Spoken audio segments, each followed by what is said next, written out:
Kaitor, no? From Tuburan 360 to Bantay or anywhere in Cebu. No, so this is the first. Nagpasalamat ko ni Secretary Prasco, Secretary Cristina Prasco atong Garbo sa Subo nga ning ari gid siya, no? Ni attend gid siya sa ato ang opening ini atong Sky Tour. At the same time nagpasalamat ko ni Congressman Sandy Lagon sa Cubese Party List kay ang iyang helicopter sa Skyline mo may itong gamiton para na ini atong Sky Tour. Gani mga itagpasensya sa atong mga local government units sa tulo ka mayor dito sa Bantayan nga wala kita nakaabot dito considering nag-zero visibility man. But rest assured na one day maadto kita dito. Unya nanaunta tayo supposedly nakabook karon nga mosakay unta. But tungod sa panahon mo nang wala na dayon. So encourage sa kuan tanan ang labi na sa mga turista nga mo visit sa Tuburan nga mo try og sakay sa helicopter mo nga magtuyok-tuyok sa Tibok Province of Cebu including the Camotes Island and also Bantayan Island. Mayor Jun, ano po yung natatagalog po ako kasi ang daily review po tayo nag-live. Paano po itong take-off natin? Saan po? Sa Tuburan mismo magti-take off going to Bantayan or Mactan? Yes, depende sa turista kasi pwede rin naman na doon sa Tambuli o doon sa Cebu sa Mactan, doon sa hangar, doon sila mag-umpisa kasi may package tayo na gusto niyo mag-tour ng from Mactan to Tuburan 360 to Bantayan and back to Mactan. So may mga concept din tayong ganyan, may mga package tayo niyan. No, na pagpunta nyo sa Bantayan, doon kayo mag-lunch, tapos i-tour kayo doon sa mga stakeholders doon, ng mga partners din natin. Then pagdating dito naman sa 360, kakain sila dito, tapos i-tour din sila. Kasi marami tayong attraction dito. Meron tayong bamboo tunnel, bamboo kingdom, may coffee picking tayo, at saka may coffee plantation tayo, wherein nakatanim tayo ng more than 3,000 hectares of coffee. Sa ngayon, nagiging produkto na talaga at saka nagiging industry. Nakatulong din sa mga mahirap. So Mayor, kayo siya nga tour, Mayor, but this is something new kay using helicopter, using a chopper Yes. na mag-tour ta. Yes, sir. So how would this, sa imong tanaw, Mayor, unsa kay epekto ani sa tourism industry nato sa Tuburan? Or sa Hopefully, Cebu in general? no, maka-encourage ng mga tourist, labi na katungingon ng Secretary Cristina ganina, nga doon na yung mga new flights from India and other parts of the world. So mas dali mangod labi na sa mga tourist niya, mas barato para nila kay dollar baya ang ilang ibayan. So kung ga-charge that much sa ila barato ra kay na. No, so para nako mo pick up ni siya. No, at the same time kung ma-open na mo to ang road no gikan sa Katmon going to Tuburan, din makasugod na punta sa ato ang fast trap from Tuburan to Bantayan, no? So meaning kung mag-travel ka o from Cebu City to Hagnaya, that's 4 hours. Then ang sa barge is 1.5 hour maybe, so that's 5.5 hours. Whereas kung sa dito ka sa Tuburan, from Grand Central Highway, that's 2 hours going to Tuburan. Then from Tuburan to Santa Fe, that's 1 hour and 10 minutes only. So 3 hours and 10 minutes, nasa Santa Fe ka na. So di ka masyadong bugbog sa biyahe. No? So, Practically, sir, ang target ninyo ng mga customers would be foreigners, not so much with the local tourists. no, kasama na rin yung local. Actually, yung local naman willing naman yan magbayad ng mahal, no? But yung local tourist, yung sinabi ko na yung Tuburan is pwede siya magiging hub lalo na kung ma-open naman yan by January, baka nandito na yung fast trap, no? So most likely dadami yung tourist sa Bantayan dahil 192 yung passengers kung biyahe ka ng 2 beses sa araw, 3 beses kasi 1 hour 10 minutes naman yung takbo, so pwede lang iwan yung sasakyan nila dito sa Tuburan, then overnight sila doon, tapos balik sila. That's the good idea, no? Good concept na maka-boost tayo sa tourism. So kaning Sky Tour, Mayor, not necessarily anhira sila sa 360 Tuburan mo stay. It could be other tourist attraction in Tuburan. No, not only in Tuburan. Actually, pwede sila magstay dire and then motor sila, pato sila Dalagit, ato sila tuyok sa Tibok Province of Cebu, o matanaw ba sila sa part of Negros, and then ato ba sila Camotes or Bantayan. Depende na silang gusto nga package. So, Mayor, kung na island hopping for the sea, so kani po siya air hopping. No, naka-air hopping. Gusto ka mag-happy. Pwede din siya makatugod bisag asa way hilipad, Mayor. Way hilipad basta as long nga naalay kuan Space. katong space niya and then doon siya kitawag nila coordinates, no? Yes. So- So, in short, Mayor, pwede pala siyang ma-customize? Pwede siya mag-customize. So for example, manto ka karo parehan la padung to sa giluan. So dapat dito nahibawaan na sa pugot kung asa kapita nanay marker dito. So nakuha na ditong coordinates. Yes. Adlawan na gani Mayor na walay gabi no. Adlawan na. Mayor, you said kanina in your speech, this is like a bit ambitious na parang business or mo. Pero paano po nasimulan yung conceptualization po nito? Because this is very Something new. Actually, this is only, as I said, no? This is God's creation and God's idea. Instrumento lang tayo. Kaya wala tayong expect na mahimutan eh. But in our wide imagination ng God, sometimes kapag si muna na bang pwede di ay. So, Pwede para din pwede sa kong ingon sa inyo kanina nga, very ambitious considering nga naghimo kong helipad, gawa ko helicopter. Mas maayo pa na maghimo kag port, gawa kay barko. No, but helicopter is it's very expensive. So giunsa ninyo ang collab with Congressman Lagon, sir? Renting or usay arrangement ani?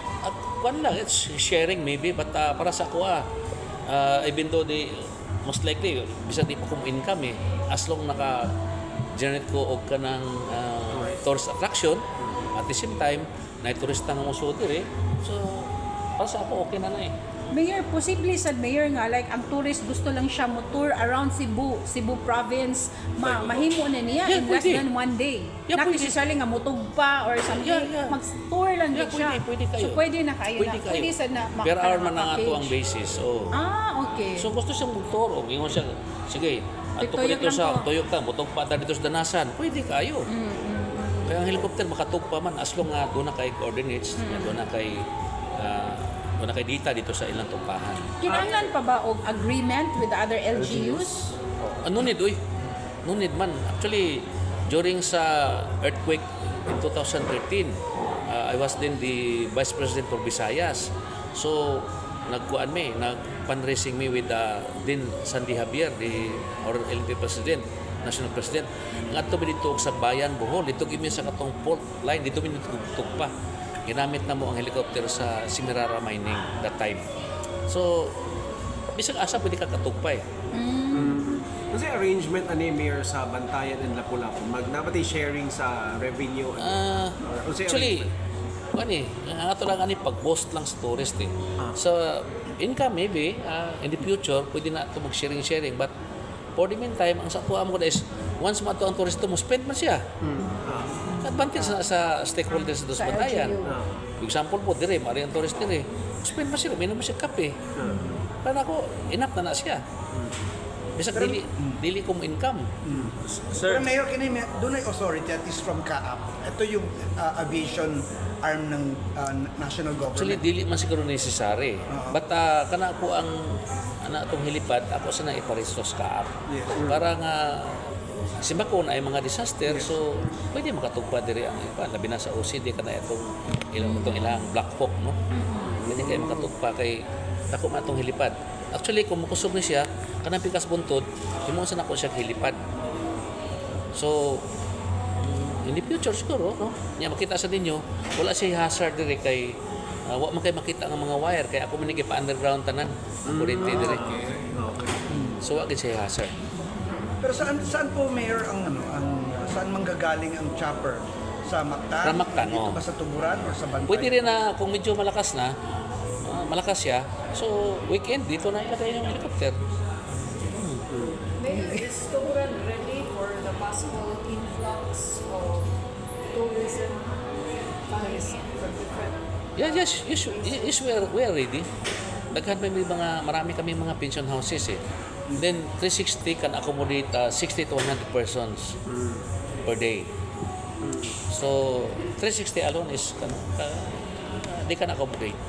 And also we have plenty of pension houses.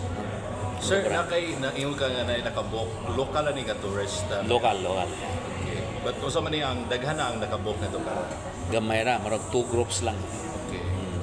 Mayor, after the helipad, kung say next, nga atong posible mabutang here in Tuburan para maka-entice gihapon og Daghan mga plano diri kanang ako mga long term, mga short term plan diri sa Tuburan. Kay sama ta kong ingon kanina nga kung maluing Ginoo mahuman ang kalsada from Katmon to boundary of Tuburan, then Tuburan to that area, sa boundary sa Katmon, nga na area da nga pwede ta maghimo golf course, pwede ta maghimo og kaning bitaw ko retirement village, no, nga ilahi nimo ang European, ilahi nimo ang Asian, ilahi nimo ang Americans. Dito na kay golf course, dito na kay gamay nga airstrip, kay namang ko'y lugar diri nga plateau, no, nga nasa mga siguro 400 to 500 hectares. But ang problema nako is pag-negotiate sa mga landowners. So nanatay funder ana nga willing mo palit, no, dili lang ka mo palit og pila lang ka hektarya, kundi mo palit og 400 to 500 hectares. But ang problema is nasa mga landowners, no. Here we Hopefully heard mo nga- convince na to. mubutang kag zipline. Yeah, actually, anak ko plano ang naghimos plano is yung gumawa ng doon sa Tagaytay, in the ranch. Sila yung gumawa ng feasibility study na yung dalawang rock formation, lagyan ko ng suspension bridge. Then, in between sa dalawang rock formation, maglagay ako ng zip line mula doon sa baba ng helipad. That's 800 meters going there. Then, mula din doon hanggang doon sa dulo ng ng bamboo tunnel. Kasi dapat makita niyo yung bamboo tunnel ko eh. Kasi yung bamboo tunnel, malalaki na yung black bamboo natin. So, doon sa dulo, zip line, 800 meters din.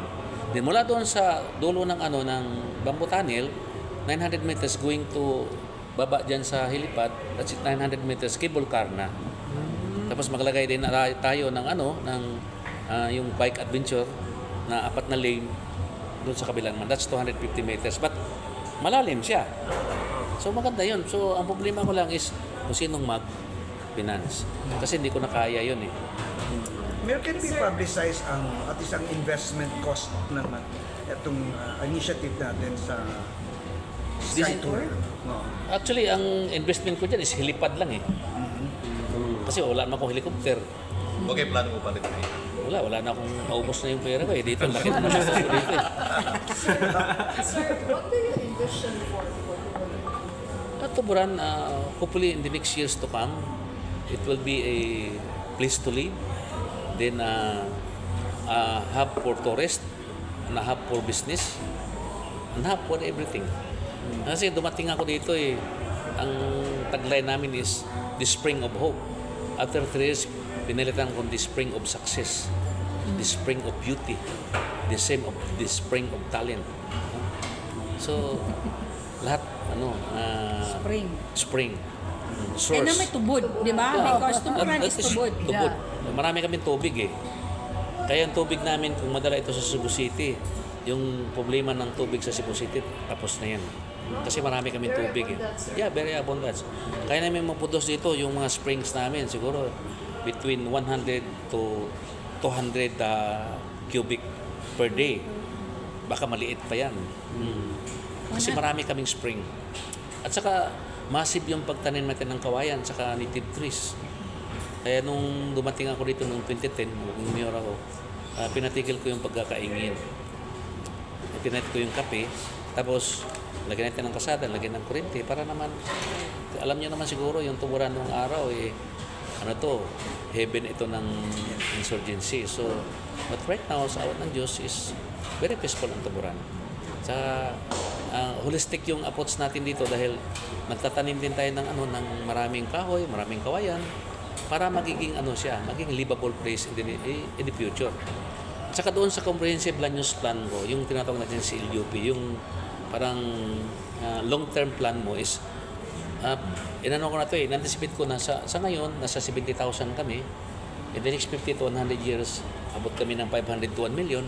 So nakahanda na yan kung saan titira yung tao, saan magnegosyo yung tao. So ibig sabihin, naka-ready na yan. So ang tawag ko din is township system. No? Sa isang township, kumpleto yung township. Meron kang merkado, may school ka, may hospital. Kasi malaki ang Tuburan. Tuburan is 29,316 hectares in 54 barangays. So, but ang problema namin is terrain. But wala namang problema yan. Basta sa siyensya sa ngayon, wala namang problema. Saka maging ang isa rin sa advocacy kasi natin yung agriculture sa environment. Kaya gawin namin organic town ng Tuburan in the years to come para naman makaproduce kami ng pagkain. Sir, with the township program that you have envisioned, kasama na ba doon yung pag-balance between development and the preservation of nature? Yeah. Walang mangyaring Yeah. pagkasira ng mga natural resources. Dapat balanse eh. No. Kasi ito nga, ang Tuburan, awan ng Diyos, no? During sa mga calamities, nung typhoon na Yolanda, isa kami sa 16 kay LGUs, but awan ng Diyos, nasa mga 40 to 45% na kami. Doon naman sa Udet, ganun din, tinamaan din kami. Yung kabilang bayan, almost 2 months na restore yung kuryente, but kami 4 days lang na-restore na. So, ibig sabihin, yung sira namin hindi masyadong malaki. Sa Lindol naman, kasama din kami. Sa Tino, kasama din kami. So, posible dito maglandfall yung bagyo eh. Siguro kung dito naglandfall ang bagyo, considering na yung catch basin namin is masyadong malaki. Kasi, ang catch basin namin yung bundok ng Danau, bundok ng Carmen, bundok ng Katmon, dito umaagos yung tubig eh. So, ibig sabihin, kung dito, yung tubig, kung yung ulan na 125 or 150 millimeters, sigurado, maraming barangay mawasaot dyan sa baba. So, kaya yung plano ko dito, ang plano namin is, pukunan naman yung setback ng mga, yung mga rivers natin, yung river banks. Tapos maglalagay ka ng mga impounding area sa baba, sa taas, para pagdating sa baba, hindi na masyadong tubig. So, para sa akin is dapat lahat nakaplano. Lahat nakaplano at saka dapat ginagawa yung plano. Sir, one point, sir. The underground cabling of the power lines ba? Di ba you intended it to put underground? Is it within this area lang or including na yung neighboring areas within the mountain areas? No, siguro in the future kasi kailangan mo ng ordinance dyan Ito kasi sa akin, inumpisahan ko yan kung makita nyo, wala naman kayong wire na makita kasi naka-underground lahat. So kung ganyan kasi, malinis yung So hopefully, in the next years to come, kasi hindi natin kaya wala tayong budget Kung yung buong bayan ang gagawin mo, city, ang laki ng budget na kailangan. Mayor, expected nga doon yung mga turista nga kariner mari doon na ba kayo plano magbutang og tourist police or satellite police station dire? Actually, may mga tourist police na tayo dito Kasi marami Satellite. man tayong in the future siguro. Actually, donitin ako ng 5 hectares sa PNP doon sa unahan Nag-donate ako ng 5 hectares para doon sa RSTO, para doon trainings ng police dito na. So, kasi bala ko rin na magiging training hub ng public safety ang Tuburan. So, meron ka ng BGMP, may Bureau of Fire, meron ka PNP, may Army, so may Coast Guard. So, ibig sabihin, training hub siya. So, kasi malaki yung coastline namin is 22 kilometers. We are going back to the sea travel ba? What is our timeline on that na maabli na siya sa publiko and what shipping lines are knocking our doors to operate here? Nandito naman kanina si Maclua, yung may-ari ng Jumalia, di ba? Sabi niya, by January daw, baka makapag-start na sila. So, malaking bagay din yan. At saka, maraming matulungan yan. Yung mga beehive, yung mga bus. At saka dadami yung tao. Specific route sa trips, Mayor, aside from Bantayan at Togiay for Tuburan? So, mga 2 trips a day siguro, most likely. Depende sa pasayro. Tuburan-Bantayan. Tuburan-Bantayan. Vice versa. Open ta for like Leyte or other provinces? Yep, pwede. As long na may traffic. Mayor, with all of these developments ba, you have shared future plans, but as of now, ilan na po ba, may rough figure po ba tayo, ilan na po yung mga directly employed po nating mga kababayan here sa Tuburan 360, kasama na yung sa Sky Experience, and also dun sa mga iba pa nating facilities po? Medyo marami. Dito, mga 70 dito yung crew dito sa 360 alone. Hindi sa plantation ko, may mga 200 ako dyan. Kasi may mga sarili akong plantation ng kape. Tsaka lahat kasi dito farm to table yung concept natin Yung mga niluluto natin, yung sir namin, karamihan dyan is produce namin. Tsaka produce ng farmers. Para ikot yung pera dito lang. Tsaka yung may... They're all from Tuburan, sir. Tuburan lahat yung mga empleyado. Tuburan lahat. Yung mga ship lang natin, yun, nag-hire tayo from Manila. Tapos tinitrain natin yung mga local. Kasi mas maganda kasi yung taga-local. Sila yung sila yung maka-benefit sa mga ginagawa natin. Kaya hindi na kailangan lang pupunta ng city. Sir, ano sa classification sa tuburan karon? Class A na yun. So first class. First class. Municipality. Happy naman city. Actually, hindi naman. Hindi pa, ayaw namin ma-city. Kasi lalaki yung, tataas yung real property tax. At saka isa pa, kawawa yung mga tao. Although, dating di tayo pagdating sa pagdadami ng tao, malaki yung income mo. Kasi pagdating ko dito, yung Tuburan is a sleepy town noong 2010. Kita, ang Pesan Northern, di maganda. So, pinaganda natin yung Pesan Northern. Saka sinabi ko doon sa mga negosyante, magnegosyo ka sa Tuburan kahit sintabo lang manghihi sa inyo. Saka susunod kami sa Citizens Charter. So, ibig sabihin, yung business permit mo, ilang oras lang yan, release na yan, na walang manghihingi. Walang nanghihingi pa sa negosyante. So, ibig sabihin, maraming negosyante pupunta. As long na 70 to 80% sa mga empleyado na taga-Tuburan. So, yung local income namin in 2010, wala pa nga 5 million a year, but right now, almost 100 million namin. So, yung asset namin in 2010 is only 90 million. But in 2023, based sa COA, is 1.6 billion. So, that's 1,700%. So, number 4 na kami na richest town sa province of Cebu. So, awan ng Diyos, nagawa natin yun kasi nakuha natin yung suporta ng tao eh. At saka doon kasi sa Local Government Code of 1991, klaro-klaro doon yung focus mandate ng isang local executive. Yung isa, political, and the other one is corporate. So, ibig sabihin, pagandahin mo yung political leadership mo, pagkatapos ng eleksyon, yung kalaban mo, kasi yung nag-oath ka na magsiservisyo sa lahat ng tao. So, ibig sabihin, pati yung kalaban mo, servisyohan mo, kasi part sa constituent mo yun eh. So, as long na susunod sila sa batas, then, palakasin mo yun, yung political Kaya nakita nyo naman siguro for the past pila ka years dito, hotspot kami. Patawan ng Diyos. Kasi, kung wala kang humility, hindi mangyari yun. Kung mataas ang pride mo, hindi mangyari. So, dapat, as a leader, dapat marami kang humbleness, no? Kasi para sa akin, humbleness is godliness, di ba? So, and then doon sa corporate side naman, pagpagandahin mo yung yung delegation of power. Huwag kang mag-ipon ng pera kasi hindi ka naman negosyo eh. Kailan mangutang ka. Punta ka doon sa BLGF. Tingnan mo kung magkano yung net borrowing capacity mo. Busin mo yun. Basta huwag kang mag-loan na ilagay mo sa bulsa mo at saka magawa ka ng project na hihingi ka ng komisyon. Kailangan mag-loan ka na income generating kasi yung bangko naman, pwede mo silang kausapin after 3 years ka pa bubayad eh. So, ibig sabihin, tapos na yung project mo, kikita ka na sa project, saka pa magbayad. So, magiging self-liquidating siya. So, lalaki yung asset mo ngayon. Saka mag-create pa siya ng economic activity. Yung iba kasi takot mangutang eh. Huwag ka matakot mangutang. Para naman yung sa bayan eh. Ha?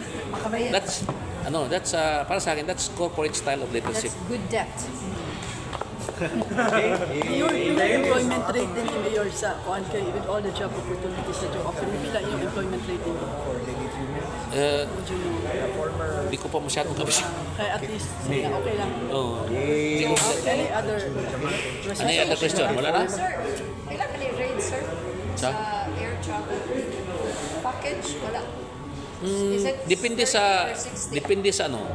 Depende sa helicopter kasi meron kami nasa Facebook ata eh. Yes. 60, starting 60. Hindi ba 30 eh? 30 to here, Oh, Ito, 30. 5 minutes. 5 minutes nga. Then kabuok packs nga, 3,000.